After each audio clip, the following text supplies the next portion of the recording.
Why so far that lumber prices have fallen, and this is turning into a scenario where some mills are doing curtailments, meaning that they're either shutting down or reducing supply because at the current rate, right now in the $500 per thousand board feet rate, it may not be viable to produce lumber at that price. It may be losing money by the time you pay all the expenses along with production costs, labor costs, payroll, insurance rates are higher, and it may not be worth selling that much lumber. So they're doing curtailments on production.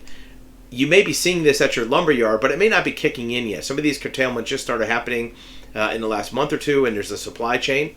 So you may not see the shortage of inventory for a while. What it is doing is getting some people to what they call jump off the fence, meaning that some buyers of lumber are starting to book their lumber packages now and commit to lumber, some of the lumber yards and some of the large retailers, so that they have inventory to sell, and that itself may boost the price back up. You can see this orange price point is the rates for 2022. You can see that it was up 1,400 and then it went down, almost as low as it is now, is the lowest it's been in the last couple of years. At one point it was up over 1,600 in 2021. Most of 2020 it was under $1,000 per thousand board feet.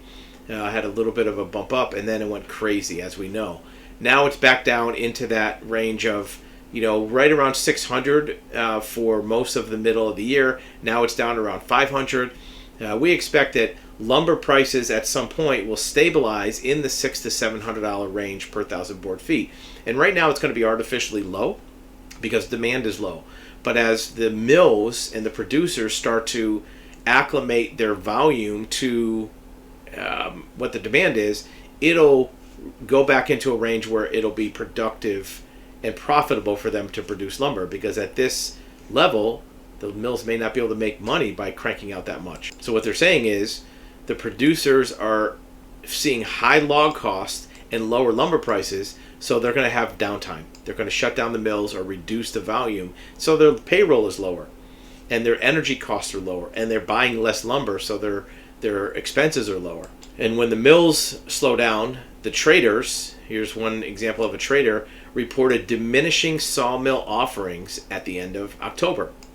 And it boosts the price up a little bit, but demand is in high demand. 6-inch dimension was in comparatively high demand, and depleted field inventories were another incentive to get deals done. So these traders are seeing that their retailers, their lumber yards, their distributors have lower inventories in the pipeline, so they're trying to get some deals done to buy inventory, buy materials, so that they can keep their customers fed with materials. And part of it is the lead time is shortening.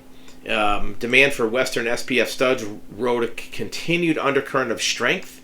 If it lagged behind that of dimension, buyers remain hesitant to cover more than their immediate needs with hand-to-mouth purchasing. So people aren't buying ahead to fund their inventory.